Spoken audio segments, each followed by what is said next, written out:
Hi, this is Todd Baker, your certified mortgage planner. I wanted to talk to you real briefly today about how to complete a proper loan application.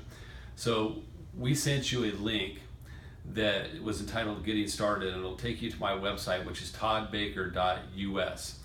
And in the right hand corner, there's a button that says Apply Now, and then you click on New Customer and create yourself a username and login.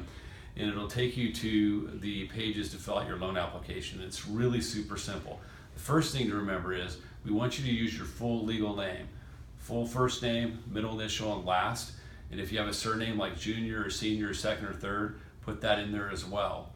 Basically whatever's on your IDs, use that same full legal name.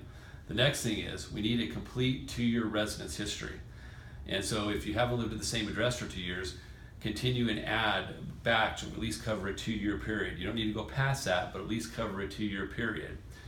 As far as employment, what you want to do is same thing. We just need to cover a 2-year period. So if you haven't been with your current employer for 2 years, go back until you've covered a 2-year period.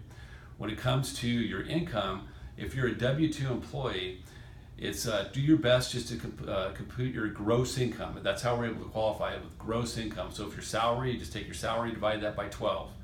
If you're hourly, you take your hourly income, multiply that by 40, multiply that by 52, and then divide that by 12. And that'll give you a pretty good idea of what your qualifying income would be.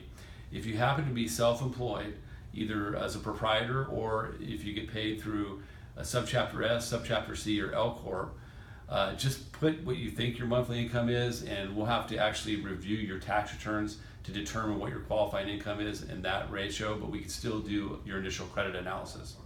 When it comes to liabilities, do not worry about filling any of those out, because once you submit your loan application, we are going to do an initial credit review to make sure your credit scores are good and make sure there's no significant derogatories or anything we need to worry about or address on your credit report. And that will auto-populate the liabilities, so you don't need to worry about those. As far as your assets, do your best to give us a good idea of what you have as far as cash on hand for down payment and closing costs. That will allow me to at least start to design your mortgage plan around what would work based on what you have for cash in hand. And then finally, there's a declarations fee. To just go through those declarations, they ask you things like, are there any lawsuits against you? Have you ever filed bankruptcy? One of them is child support. Make sure if you are paying child support to check yes, because child support can be a liability, and we want to make sure we include that in your debt to income ratio so we complete your pre-qualification correctly.